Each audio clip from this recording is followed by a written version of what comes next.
Puji Tuhan. Saya persilakan buat Ko Henry, Pak Henry. Puji Tuhan, puji Tuhan. Mari kita siapkan hati kita untuk kebenaran firman Tuhan. Izin yuk sekali lagi kita buka kedua tangan kita minta pengurapan Roh Kudus. Horada palabaya syata karandala dabaya syakarandala dalam balabaya baya syata karandala dalam. Kami merendahkan hati kami Tuhan. Kami merendahkan hati kami di hadapan-Mu Tuhan Yesus. Kami perlu Engkau, kami butuh Engkau Roh Kudus. Penuhkan kami dengan Roh-Mu, penuhkan kami dengan kebenaran firman-Mu. Sehingga Tuhan malam hari ini kalau ada yang lemah, Tuhan Yesus kuatkan. Kalau ada yang sakit, Tuhan Yesus sembuhkan. Kalau ada yang berbeban berat, Tuhan beri damai sejahtera. Kami percaya semua umat-Mu yang hadir bersama-sama, jemaat Tuhan di persekutuan doa Raja Wali, keluarga besar Tuhan, kami percaya dan seberapa banyak jiwa-jiwa yang terus di depan, yang sedang Tuhan kirim dan yang akan Tuhan percayakan. Kami akan Tuhan Yesus ajar dibentuk supaya lewat pandemi atau apapun yang sedang dihadapi tidak akan membuat kami tenggelam, tapi justru mempercantik kami di hadapan-Mu Tuhan Yesus. Oleh karena itu Bapa, di dalam persekutuan kami perdana, kami sebelum menerima tubuh dan darah Yesus lewat perjamuan yang kudus, ajar kami lewat firman-Mu, apa yang sudah Roh Kudus taruh dalam hati hamba-Mu, yang terbatas Tuhan kuduskan, lidah perkataan bebaskan dari apa yang tidak hamba-Mu sadari, tapi biarlah semua perkataan yang keluar adalah kebenaran Tuhan Yesus sendiri, kuasa Tuhan sendiri. Sehingga Tuhan hari ini kami semakin dipercantik, diperindah, semakin serupa dengan Tuhan Yesus, menyelesaikan amanat agung Tuhan. Urapi kami semua. Di dalam nama Tuhan Yesus kami berdoa. Mari yang siap diberkati dalam nama Yesus katakan, amin. Puji Tuhan, shalom semuanya. Tentu ini sukacita, ini perdana betul ya, puji Tuhan. Ya terima kasih buat Pak David dan Ibu, ya dan semua keluarga dan juga ya tim dari pelayanan Persekutuan Doa Raja Wali dan jemaat dan umat Tuhan yang hadir, dan shalom juga ada Ibu Lelen, ya Ibu rohani saya. Hari ini saya rindu menyampaikan apa yang Roh Kudus taruh ya di tengah menghadapi pandemi ini. Baik, sebelum kita masuk pada pesan firman Tuhan, ketika saya berdoa, saya diingatkan peristiwa belasan tahun ketika saya melayani ke Manado pertama kali. Berdua bersama istri saya. Sebelum saya pulang, ada orang berkata, kalau belum ke Bunaken, belum ke Manado. Jadi memang saya waktu itu tidak pernah naik perahu di laut, saudara ya. Itu pertama kali. Saya sebetulnya nggak berani melaut. Tapi saya melihat di pinggir hotel itu, saya melihat ke arah sebuah pulau di depan, ya katanya itu Bunaken. Ternyata nggak terlalu jauh dan juga airnya cukup tenang. Jadi saya menyewa satu perahu kecil hanya untuk kapasitas 4 orang. Berlayarlah saya menuju Bunaken. Tapi di tengah-tengah perjalanan saya dihantam oleh perjumpaan arus laut. Sehingga perahu kecil itu seperti mau terbalik, saudara. Dan itu pengalaman yang sangat menakutkan. Dan rasanya mungkin kami akan tenggelam, dan saya benar-benar sangat takut saat itu. Itu adalah pengalaman pertama saya melaut, saudara. Tapi melewati jalur yang sama, ya, menghadapi arus besar yang sama, gelombang yang sama, melewat juga perahu yang lebih besar. Perahu ini kapasitasnya bisa sampai 30 atau 40 turis di dalamnya. Nah, apa yang terjadi? Sangat jauh bedanya. Orang-orang yang ada di perahu besar, ketika menghadapi ombak yang saya hadapi yang sama, mereka nyaman, mereka rasanya happy, sukacita, dan bisa melewati dengan begitu mudah. Tetapi saya, tanda kutip, setengah mati, rasanya mau tenggelam dan tidak sampai. Nah, ketika saya berdoa diingatkan hal itu, saya bertanya, Roh Kudus, apa yang kau ingin sampaikan? Dan ini yang Tuhan taruh dalam hati saya, sampaikan kepada umat Tuhan. Ke depan ini, saya ulangi, ke depan ini kita tidak tahu di balik pandemi apa yang akan terjadi. Tetapi ombaknya besar. Maka pesan firman-Nya bagi setiap kita, ayo kita pindah dari perahu kecil ke perahu yang besar. Nah, maksudnya apa? Waktu saya bertanya lebih dalam lagi, maksudnya apa Roh Kudus? Dibukakan bahwa kita hari ini sebagai murid-murid Kristus harus pindah. Artinya bukan dengan kapasitas rohani yang kecil, tapi kita harus mempersiapkan diri kita dengan kapasitas rohani yang besar. Saya ulangi, kapasitas rohani yang besar. Maka ketika kita melewati, walaupun ombaknya sama, ya, badainya sama, tetapi saya katakan beda. Saya percaya akan ada sesuatu ketika kita melewati dan kapasitas rohani yang besar. Tuhan akan menyatakan dirinya.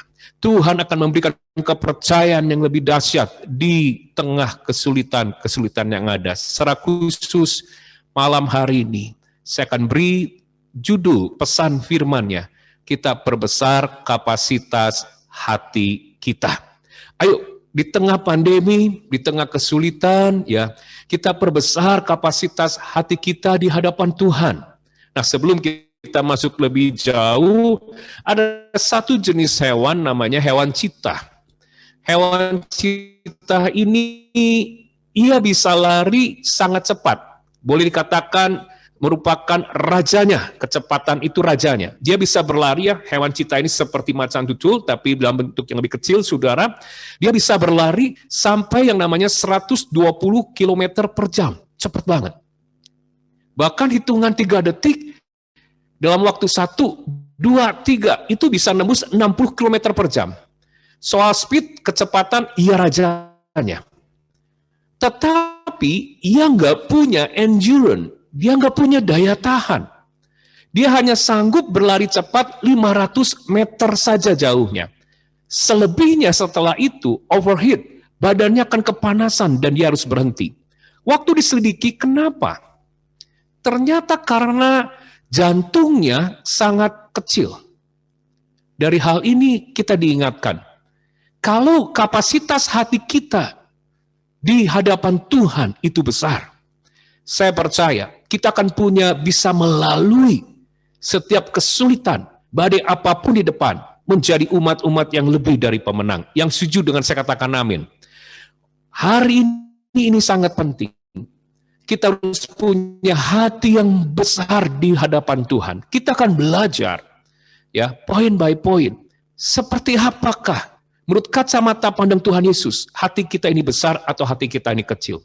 Hari ini saya mengajak semua umat Tuhan, ayo pindah. Jangan dengan hati yang kecil. Ombaknya gede ke depan. Hatimu harus besar.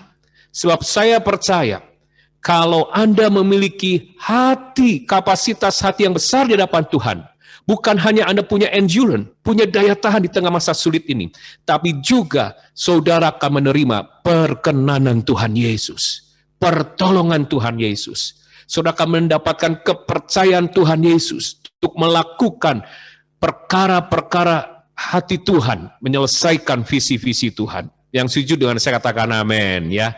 Nah, sekarang kita langsung masuk poinnya. Apa saja sih di mata Tuhan hati kita ini ukurannya, kapasitasnya besar atau kecil? Yang menentukan yang pertama adalah durable.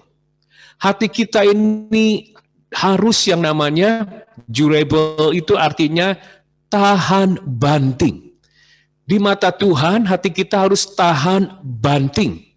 Ya, saudara, siapa sih yang ngomong ini masa-masa yang mudah, ini masa yang sulit? Saya sebagai hamba Tuhan hari-hari disibukkan untuk melayani. Tiba-tiba A kena COVID, tiba-tiba A meninggal, butuh oksigen, jemaat begini, baik yang dalam kota, luar kota, dan ada yang mengalami kehilangan, ada yang menghadapi nggak bisa makan, semua menghadapi yang namanya kesulitan. Berita-berita yang menakutkan, tetapi memiliki hati yang durable, artinya tahan banting. Yuk kita buka Yakobus 1 ayat 12. Yakobus 1 ayat 12. Ya, berbahagialah orang yang bertahan dalam pencobaan.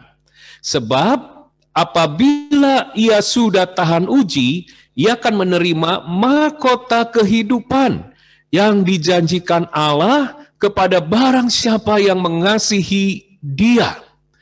Nah, Alkitab berkata, bukan hanya bahagia, makarios dalam bahasa aslinya artinya diberkati. Siapa yang akan diberkati? Dan bukan hanya diberkati, akan terima mahkota di balik semua pencobaan atau kesulitan-kesulitan ini. Siapakah mereka yang bertahan? Nah, ternyata kata bertahan ini dalam bahasa aslinya itu artinya tahan banting. Tidak mudah jadi mundur. Tidak mudah menjadi kecewa. Tetapi tetap percaya. Bukan hanya percaya biasa. Ada kalimat selanjutnya. Percayanya itu dengan tenang menghadapi semuanya ini. Bahkan dengan penuh keberanian. Karena bersandar kepada pribadi Tuhan Yesus Kristus. Jadi ini yang Tuhan mau. Hari ini jangan sampai, ayo, di tengah-tengah kita ini ada yang mudah jadi mundur, mudah menjadi kecewa, percuma ya. Kok saya melayani habis-habisan selama ini? Ya, saya rajin, nggak pernah bolos. Saya yang namanya rajin doa, tapi kok percuma ya? Kok diizinkan ngalami gini, ngalami gitu? Ingat. Hatimu harus besar di hadapan Tuhan ketika engkau ini tahan banting. Nggak mudah putus asa, nggak mudah kecewa, nggak mudah marah dengan Tuhan. Nggak mudah yang namanya menjadi mundur, saudara. Tapi Anda tetap, saya ulangi, tetap percaya dengan tenang dan penuh keberanian. Nah, bagaimana caranya Pak Henry? Izin ya saudara, apa yang saya sampaikan ini, apa yang Roh Kudus taruh dalam hati saya untuk disampaikan kepada umat Tuhan. Firman-Nya sangat kuat. Beritahu umatku, apapun dan siapapun engkau, mungkin kau seorang yang bekerja di perusahaan, punya bisnis, mungkin kau seorang hamba Tuhan sepenuh waktu, engkau seorang ibu rumah tangga, supaya kita tak memiliki hati yang tahan banting, ada satu kata yang Roh Kudus taruh dalam hati saya, yaitu semangat. Boleh katakan sama-sama dengan saya semangat, ya walaupun saya nggak mendengar, tapi Tuhan Yesus dengar loh ya. 3 kali ya, semangat, semangat, semangat. Siap, 3, 2, 1. Semangat, semangat, semangat. Ini sangat penting saudara. Murid-murid Kristus, dengar, anak-anak Tuhan, hari-hari ini, sesulit apapun keadaanmu. Mungkin kau sudah mengalami banyak kehilangan. Ada yang kehilangan kesempatan, kehilangan pekerjaan, kehilangan kangtau, kehilangan usaha, kehilangan langganan, kehilangan kesehatan. Mohon maaf, mungkin ada juga yang kehilangan orang-orang yang kita kasihi. Hari pesannya, kita harus bertahan. Caranya, semangat. Amsal 18, ayat 14. Amsal 18, ayat 14. Orang yang bersemangat dapat menanggung penderitaannya. Tapi siapa akan memulihkan semangat yang patah? Alkitab sudah memberitahu dalam Amsal 18 ayat 14. Kita harus memiliki semangat. Kapan? Ini waktunya. Pandemi ini merupakan sebuah penderitaan yang sedang turun ke muka bumi. Tetapi kita anak-anak Tuhan, kita tidak akan menjadi mudah mundur. Kita tidak akan menjadi mudah kecewa. Tapi kita akan tetap percaya, bahkan tenang menghadapi semua ini. Kenapa? Karena kita memiliki semangat ilahi. Semangat yang kita miliki beda dengan semangat orang-orang di luar. Saya katakan semangat itu penting bagi Tuhan dan bagi kita umatnya. Hagai 1 ayat 14. Hagai 1 ayat 14. Mengapa saya katakan semangat itu penting? Hagai 1 ayat 14. Ingat saudara, untuk menyelesaikan hati Tuhan, tugas yang Tuhan beri dalam hidup saudara. Kalau mohon maaf saudara, ya COVID ini sudah menghilangkan nyawa atau membunuh tidak yang namanya orang tua saja. Banyak anak muda. Ya. Tapi kalau kita masih hidup saat ini, saya percaya masih ada tugas yang belum selesai, tanggung jawab yang harus kita selesaikan. Yang setuju boleh katakan amin. Yang dari Tuhan Yesus. Nah, untuk bisa menyelesaikan, sampai Tuhan berfirman dalam Hagai 1 ayat 14, saya baca ya, Tuhan menggerakkan semangat Zerubabel bin Shealtiel, Bupati Yehuda. Ini mewakili orang-orang di marketplace. Perlu anak-anak Tuhan yang ada di marketplace. Engkau seorang pekerja, engkau seorang profesi dokter kah, arsitek kah, engkau seorang pengusaha kah, Anda, Tuhan sedang menggerakkan semangat Anda. Dan ini bukan semangat biasa, tapi semangat ilahi yang dari roh. Dikatakan, dan semangat Yosua bin Yosadak imam besar. Ini mewakili imam-imamnya, kaum-kaum Lewi. Hamba-hamba Tuhan sepenuh waktu. Tuhan perlu membangkitkan semangat dari gerejanya, hamba-hamba Tuhan. Dan semangat selebihnya dari bangsa itu. Siapakah? Umat Tuhan yang sedang menderita. Saat itu dalam tengah-tengah yang namanya kesulitan umat Israel.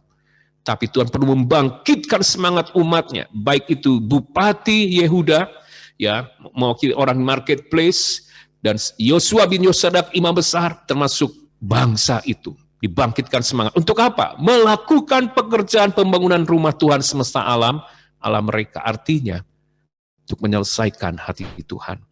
Jadi ayo saya katakan, Anda dan saya hari ini harus bertahan, tahan banting, jangan mudah mundur, ya, jangan mudah yang namanya menjadi kecewa, patah semangat, tetapi tetap percaya dengan tenang, bahkan dengan berani, penuh keberanian, karena pribadi Yesus Kristus kita bersandar. Gimana caranya? Semangat. Kita harus semangat, sangat penting. Semangat bukan hanya istilah yang Pak Jokowi ngomong ya, semangat atau bekerja. Oh enggak. Ya, ini adalah firman Tuhan. Di tengah kesulitan, Tuhan membangkitkan semangat anak-anaknya. Ini waktunya. Tuhan sedang membangkitkan semangat ilahi kita. Yang setuju dengan saya katakan amin. Saya katakan demikian Bapak Ibu, ya. Semangat yang kita miliki itu beda yang harus kita bangkitkan dengan semangat orang di luar.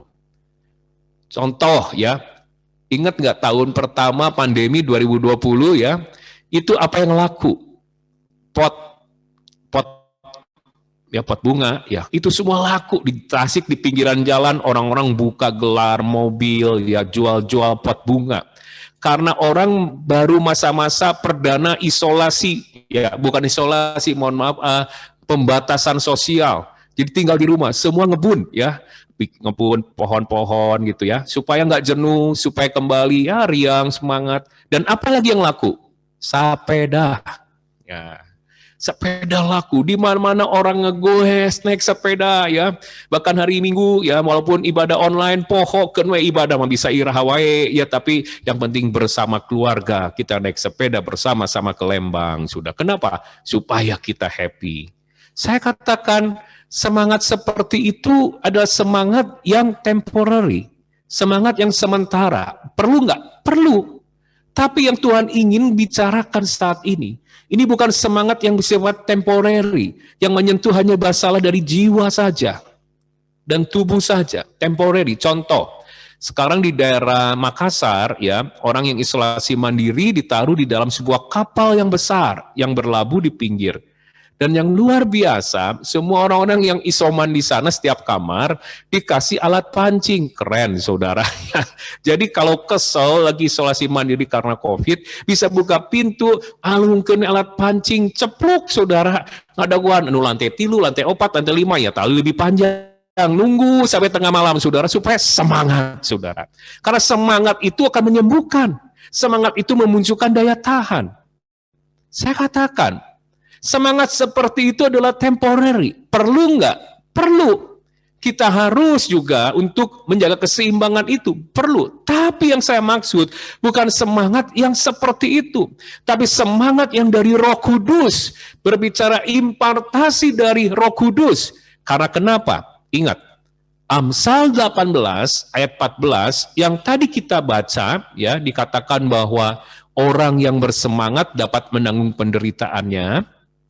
Dalam Alkitab bahasa Inggris terjemahan Amplified itu dikatakan the strong spirit. The strong or semangat itu di sini kriterianya the strong spirit, roh yang kuat. Dan roh yang kuat itu tidak datang karena ngagoes. Roh yang kuat tidak datang karena main kebun, bunga-bunga, main nanam bunga. Ya saya juga jadi nanam bunga di depan balkon saya, saudara. Bukan Ibu Nana, ya Pak Hendy nanam bunga, saudara ya. Ya, tapi ngegoes ya saya juga ngegoes, saudara. Mancing, enggak, saya enggak mancing, saudara. Tapi apa yang saya sampaikan, semua itu temporary. Tetapi Alkitab mengajarkan, yang membuat kita tahan banting bisa menanggung penderitaan kesulitan ini, the strong spirit, roh yang kuat. Dan itu hanya datang dari impartasi Roh Kudus. Sampai di sini paham, saudara? Satu lagi yang Roh Kudus ajarkan dalam hidup saya. Saudara pernah punya mobil Akina Soak? Mungkin kaum pria di sini lebih ngerti ya. Izin saya perlahan-lahan jelaskan ini supaya semua yang ada di Zoom ini bisa ngertos, bisa ngerti maksudnya apa. Akinya soak, ya akinya itu lemah. Tiba-tiba kalau aki lemah, tanda-tandanya ya klakson bunyinya apa? Mulai pelan. Yang tadinya kencang jadi pelan. Lampu yang tadinya kencang jadi redup. Kemudian besoknya lagi, mulai lagi, tip nggak bisa nyala. Lama-lama satu persatu sampai udah soak banget, akhirnya apa? Tuh bisa hirup, dinyalain setiap pagi tuh ngak, nggak bisa jalan. Nah, Tuhan tuh ingatkan, hari ini perhatikan, ada nggak di antara kita semangat kita ini patah, seperti mobil yang akinya soak, awalnya mungkin lampunya nggak jalan dalam hidup saudara, klaksonnya tambah lemah. Tapi yang lebih parah, yang sekarang mungkin banyak umat Tuhan yang sudah semangatnya patah. Tuh bisa jalan. Kalau di starter teh saudara ya, ngek, mogok saudara. Urang mah geus teu hayang nanaon. Tuhan kunaon geus we atulah. Kiamat mah kiamat we, paeh mah paeh gitu geus pusing, misal seperti itu, putus asa. Nah, ada enggak mobil-mobil saudara yang seperti mobil yang akinya soak? Caranya gimana? Saudara, ada mobil yang lain yang akinya kuat di jumper. Jumper itu pakai kabel disambungin, ada koneksi. Dari yang mobil yang akinya bagus, yang kuat, pakai koneksi di jumper. Maka mobil kita yang lemah ini, hidup lagi, diisi lagi, saudara. Apa yang ingin Tuhan sampaikan? Ada satu pribadi yang bisa menjemper semangat saudara, yang akinya lemah, jadi sekarang bisa nyala lagi dengan roh yang kuat, the strong spirit. Dan itu adalah Tuhan sendiri. Yuk kita lihat di dalam Yesaya pasal 40 ya. Yesaya pasal 40 ayat 27. Mengapa engkau berkata demikian hai Yakub dan berkata begini hai Israel, hidupku tersembunyi dari Tuhan dan hakku tidak diperhatikan Allahku ya. Hari ini ada banyak umat Tuhan ini sedang ngeluh. Tuhan, kayaknya aku ini nggak diperhatiin Tuhan ya. Kok kayak begini sih hidupku? Ya sepertinya aku anak Tuhan, tapi kok kayak begini yang terjadi. Nah, tiba-tiba ya ayat 28, Tuhan menegur. Tidakkah kau tahu dan tidakkah kau dengar? Tuhan ialah Allah kekal yang menciptakan bumi dari ujung ke ujung. Ia tidak menjadi lelah, ia tidak menjadi lesu, dan tidak terduga pengertiannya. Walaupun semuanya dalam kehidupan kita lesu, keuangan kita lesu, semuanya lesu, Tuhan ngomong, ya. Kalian tahu nggak? Aku ini yang jadikan langit dan bumi. Tidak pernah jadi lesu, ya. Dan di balik semua ini tidak terduga pengertian Tuhan. Ada satu maksud yang indah. Ayat 29. Lihat, baca sama-sama. Dia memberi kekuatan kepada yang lelah dan menambah semangat kepada yang tiada berdaya. Dari mana semangat kita?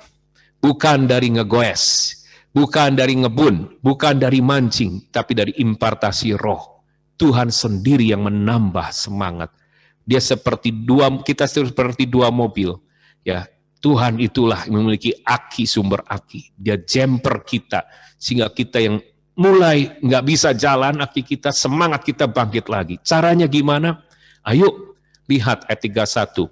Orang-orang yang menanti-nantikan Tuhan mendapat kekuatan baru. Mereka umpama raja wali yang naik terbang dengan kekuatan sayapnya. Mereka berlari dan tidak menjadi lesu. Mereka berjalan dan tidak menjadi lelah.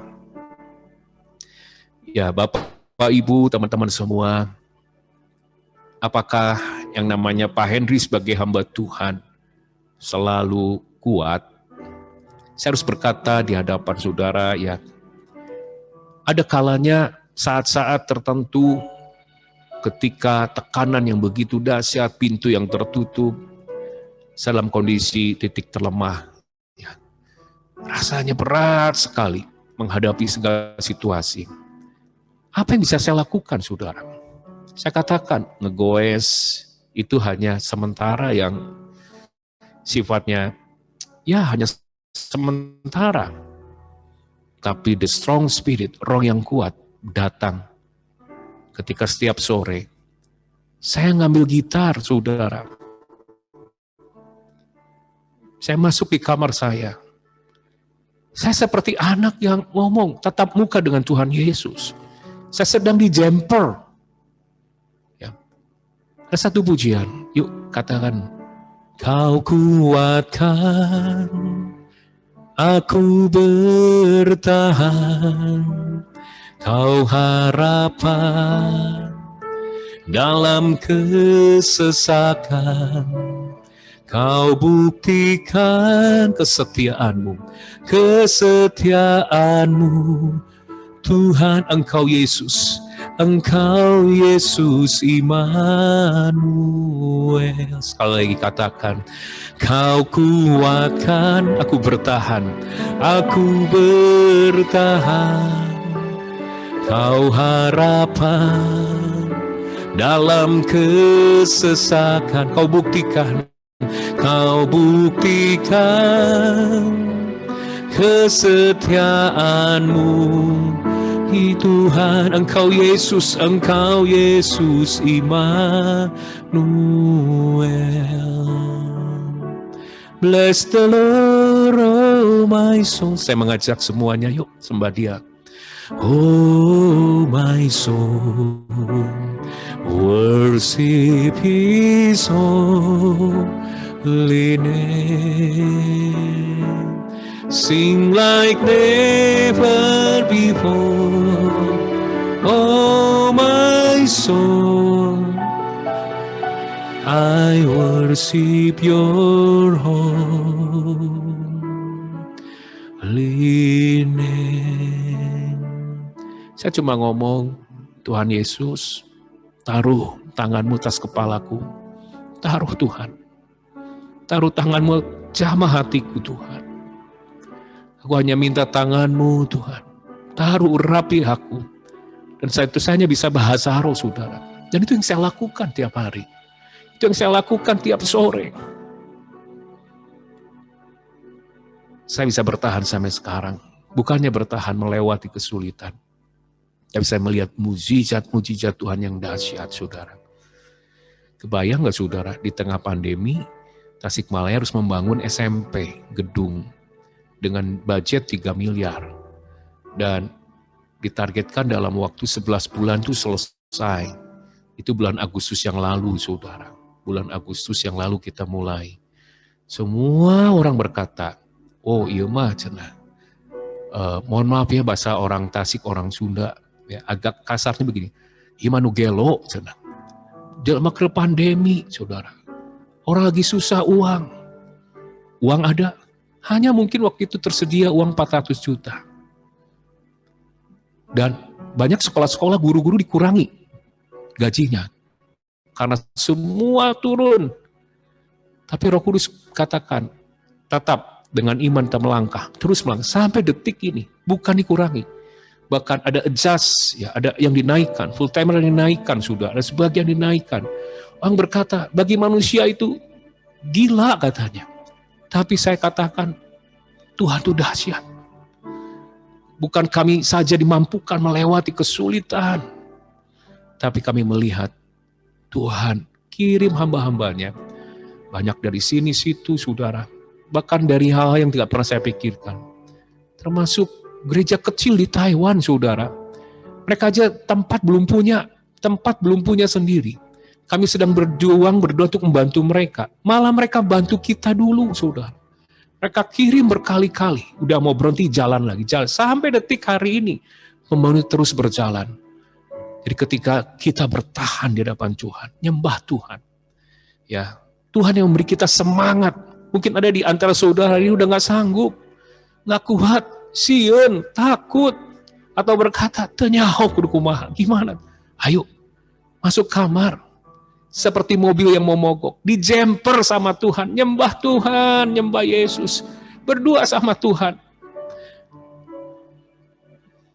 Wow, itu masa-masa yang indah dalam hidup saya. Saya selalu tahu Tuhan sedang menunggu saya di setiap sore hari untuk masuk dalam waiting room-nya Tuhan. Saya nggak bisa apa-apa. Saya nggak sanggup menghadapi semua ini. Saya minta Tuhan taruh kepalamu. Dulu, saudara, setiap akhir tahun, saya selalu datang kepada Bapak Gembala saya, Pak David. Minta dia menaruhkan tangan di kepala untuk bisa melewati tahun berikutnya. Minta pengurapan. Saat ini, saya hanya bisa datang di kaki Yesus. Saya minta Yesus, taruh tanganmu atas kepalaku. Taruh. Saya nggak sanggup, saya nggak kuat. Saya nggak berdaya. Tapi itu yang membuat saya bisa bertahan sampai sekarang. Bukannya bertahan, ketika umatnya bertahan dengan iman yang tenang dan penuh penyerahan pada Tuhan, mukjizat itu dinyatakan. Amin. Ya, baik. Itu yang pertama. Bagaimana hati kita besar di hadapan Tuhan itu durable, ya, tahan banting, semangat. Amin. Dijemper sama Tuhan. Haleluya. Baik, nomor 2, saudara, ya. Saya mengalir, ya. Tadi saya izin, saya bertanya, ya, kepada Ana, ya. Ini waktu saya itinerary-nya berapa lama? Aduh, itu memberi kekuatan buat saya. Bebas kok, mengalir aja. Wow, haleluya, mengalir. Udah, saya mengalir berarti lepas deh mengalir. Amin. Yang penting nanti jam 10 malam udah selesai. Haleluya. Oke, tenang saudara, nggak lama. Baik. Yang kedua adalah hati yang besar di hadapan Tuhan, teachable. Hati yang teachable. Hati yang mudah dibentuk oleh Tuhan. Hati yang mudah diajar oleh Tuhan. Ini berbicara hati yang mudah bertobat. Mudah diberitahu, nggak ngeyel. Mudah ditegur. Sebuah hati yang mudah berubah. Ya. Ayub pasal 5 ayat 17 sampai 18 dikatakan, sesungguhnya berbahagialah manusia yang ditegur Allah. Sebab itu janganlah engkau menolak didikan yang maha kuasa. Karena dialah yang melukai, tapi juga yang membebat, dia yang memukuli, tapi yang tangannya menyembuhkan pula. Ayub berbicara, kitab Ayub, seorang yang saleh, kesayangan Tuhan, diizinkan mengalami yang namanya kesulitan, krisis. Dan di tengah-tengah itu, ada firman yang berkata, bahagia manusia yang ditegur Allah. Kita kan sedang menghadapi krisis, kita sedang menghadapi pandemi, kita harus paham, disinilah Tuhan pakai sebuah cara untuk mengoreksi kita, mengoreksi semua gereja, semua hamba-hambanya dibersihkan. Ya, jadi sampai benar kita ini. Hati-hati saudara, jangan keraskan hati. Hati yang besar di hadapan Tuhan, hati yang nggak ngeyel. Jangan keraskan hati, jangan sombong hari-hari ini. Aku kan ini pendeta loh, aku udah melayani. Aku bisa ngusir setan, aku bisa menyembuhkan orang. Dengar saudara, hari ini, ayo lembutkan hati. Hati yang besar di hadapan Tuhan, hati yang melembutkan hati di tengah kesulitan, melembutkan hati. Bukan menghakimi. Pantesan si itu kena tuh COVID, si ini tuh ngalami gini, tuh kan gara-gara begini.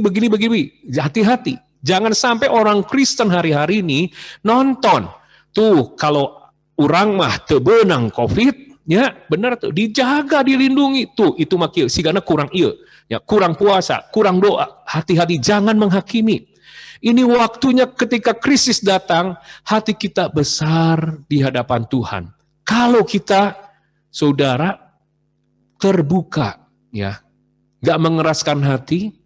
Hari-hari ini mungkin saudara merasa semuanya udah benar. Di saat krisis datang, cek, rendahkan diri. Mungkin ada hal-hal, ya, yang bagi kita nggak apa-apa, bagi Tuhan apa-apa dalam hidup kita. Ini masanya Tuhan mengajar kita, membersihkan kita. Supaya kita, Yesus kan sudah datang supaya kita semakin indah.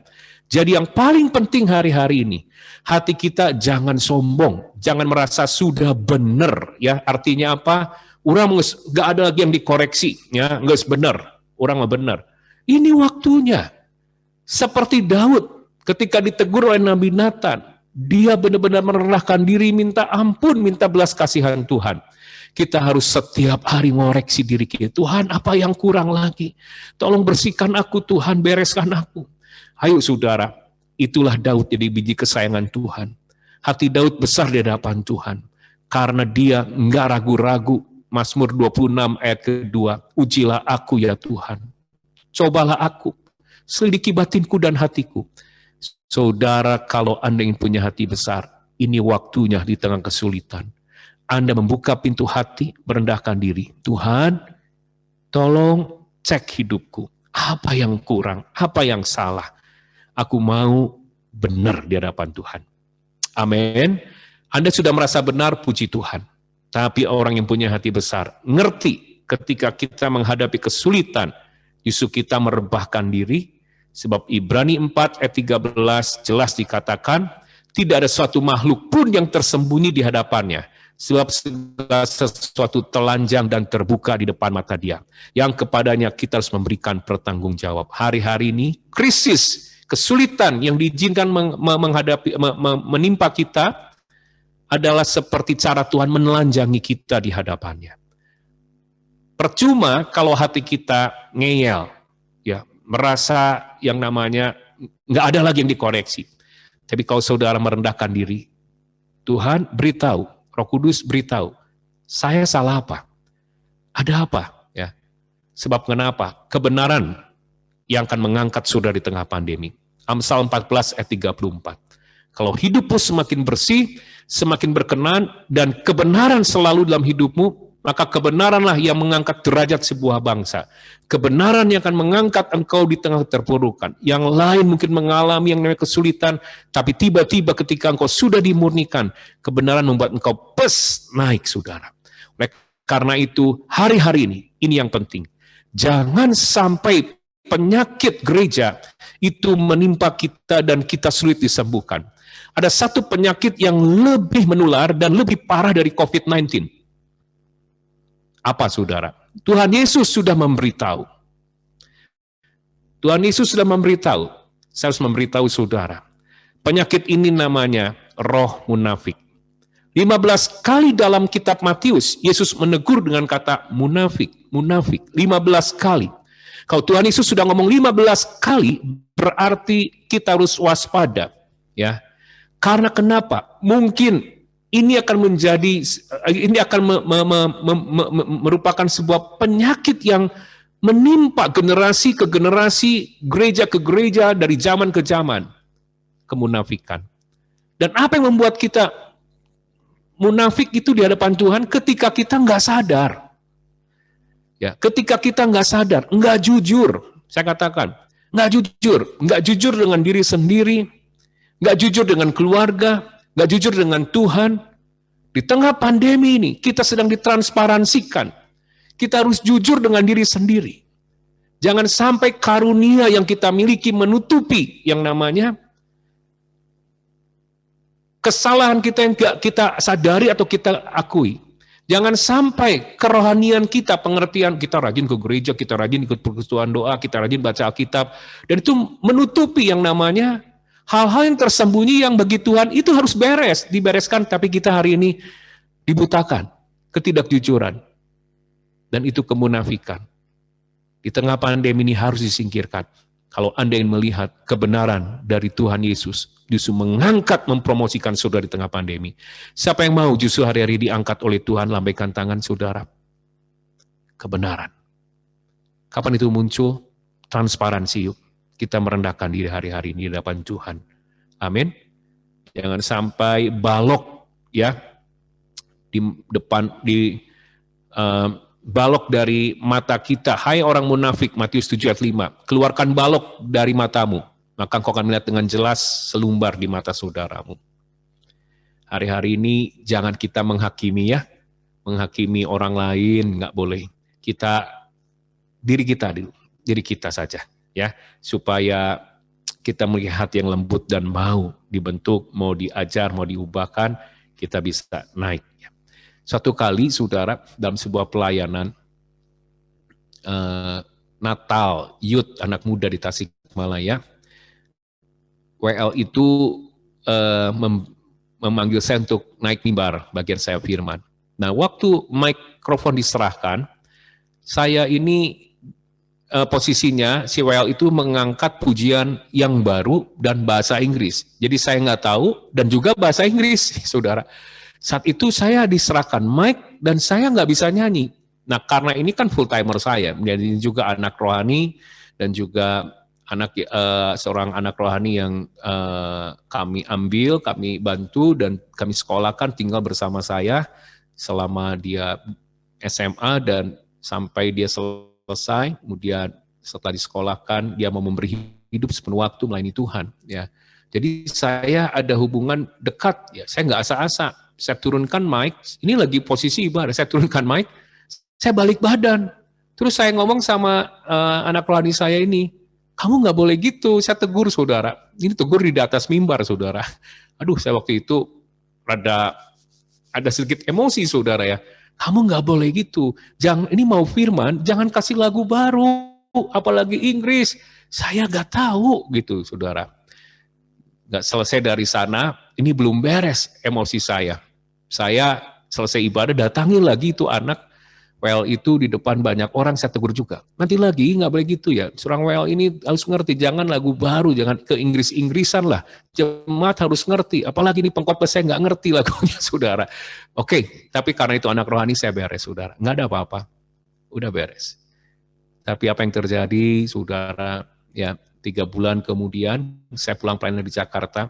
Ketika itu, saya udah tidur di mobil, ya posisi sedang di jalan yang gelap di daerah gunung di Garut Tasik kalau nggak salah. Roh Kudus berbicara, saudara. Tiba-tiba saya bangun, lembut sekali dan sangat singkat. Kamu minta maaf sama Yohan. Sorry, saya jadi sebut namanya, saudara. Nah, saudara, akhirnya saya telepon itu anak. Saya katakan, ya, kok minta maaf ya. Dulu saya salah gini. Udah selesai, saudara. Tapi saat itu Tuhan ingatkan, orang kalau Anda memiliki hati yang teachable, mudah diberitahu, transparan dengan Tuhan, Anda mudah dibentuk, saudara akan jadi pribadi yang mudah mendengar tuntunan Tuhan. Anda akan jadi pribadi yang peka, Roh Kudus berbicara kepada hati yang benar-benar lembut, mau dibentuk, mau diajar. Oleh karena itu, saudara, ini yang sangat penting di tengah pandemi ini. Saudara, miliki hati yang besar, hati yang teachable. Transparansi, ya, jauhkan dari roh kemunafikan, jauhkan dari segala hal yang namanya kesombongan rohani, singkirkan. Hari-hari ini karunia-karunia yang sudah Tuhan percayakan, pengalaman-pengalaman rohani yang sudah kita percayakan, singkirkan. Kita telanjang di hadapan Tuhan. Kita terbuka. Tuhan, selidiki aku, supaya aku semakin berkenan di hadapan Tuhan. Yang mau katakan amin, haleluya. Yang paling akhir, saudara, yuk kita lihat hati yang besar di hadapan Tuhan itu adalah hati yang adorable.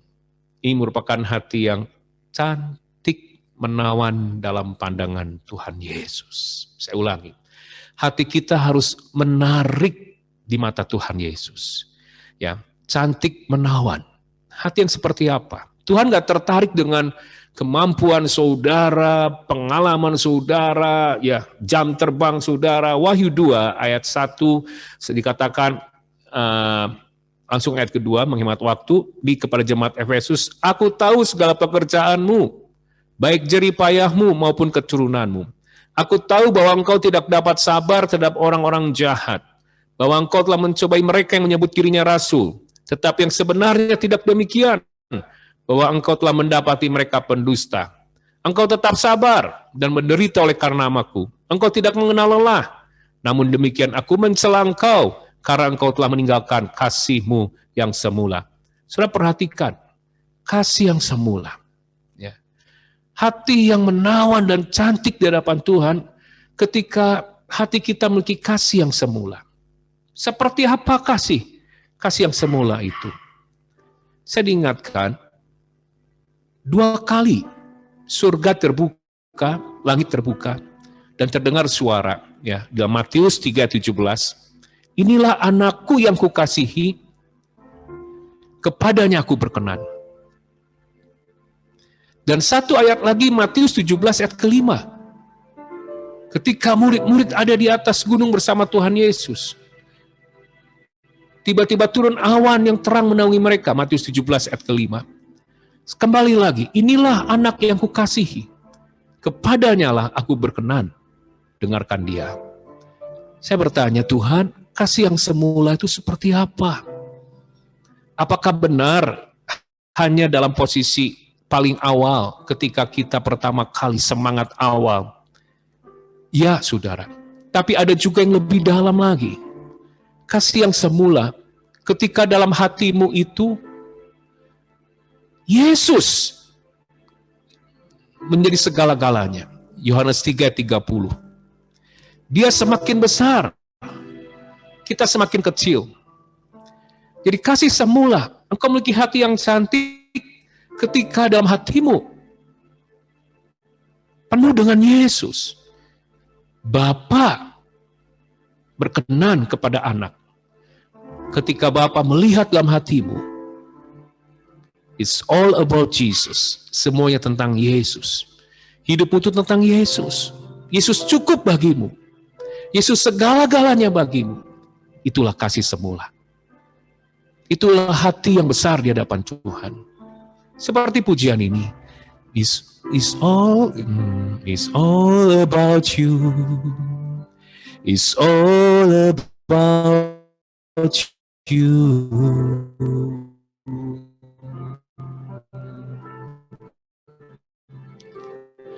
It's all about you. Izinkan saudara hari-hari ini, saya nggak perpanjang firman Tuhan. Maukah kau berkata seperti Galatia 2 ayat 19-20. Aku sudah disalibkan dengan dalam Kristus, namun aku hidup. Tapi bukan lagi aku sendiri yang hidup, melainkan Kristus yang hidup di dalam aku. Dan hidup yang kuhidupi sekarang dalam daging adalah hidup oleh iman dalam anak Allah yang telah mengasihi aku dan menyerahkan dirinya untuk aku. Mari Bapak Ibu, hati yang menawan, hati yang cantik di mata Tuhan Yesus. Ketika Dia semakin besar, kita semakin kecil. Ada kalanya itu akan Tuhan izinkan. Kita dilatih, kita semakin kecil, Dia semakin besar. Masa-masa Anda harus melakukan yang Tuhan Yesus inginkan. Dan saat itu kita diuji. Matematika apa yang kita pakai? Orang dengan cinta mula-mula, dia berani menggunakan matematikanya Tuhan. Bukan matematika kalkulator manusia. Kalau menurut kalkulator manusia, nggak mungkin, nggak cukup. Tapi kalau kau sungguh-sungguh mengasihi Yesus, asal Tuhan Yesus senang, semua untuk kemuliaan Tuhan. Walaupun hanya 5 roti dan 2 ikan, Anda berani melangkah. Semua untuk memuliakan Tuhan. Itulah hati yang memikat hati Tuhan Yesus. Semua adalah tentang Tuhan Yesus. Hari ini saya nggak perpanjang, tapi ingat saudara, yuk persiapkan hati untuk perjamuan yang kudus. Ombaknya besar ke depan. Tapi Tuhan akan memberikan pertolongan, bahkan Tuhan akan memakai setiap saudara untuk menyelesaikan segala hatinya. Tapi Tuhan sedang mencari di tengah-tengah kita orang yang punya hati yang besar.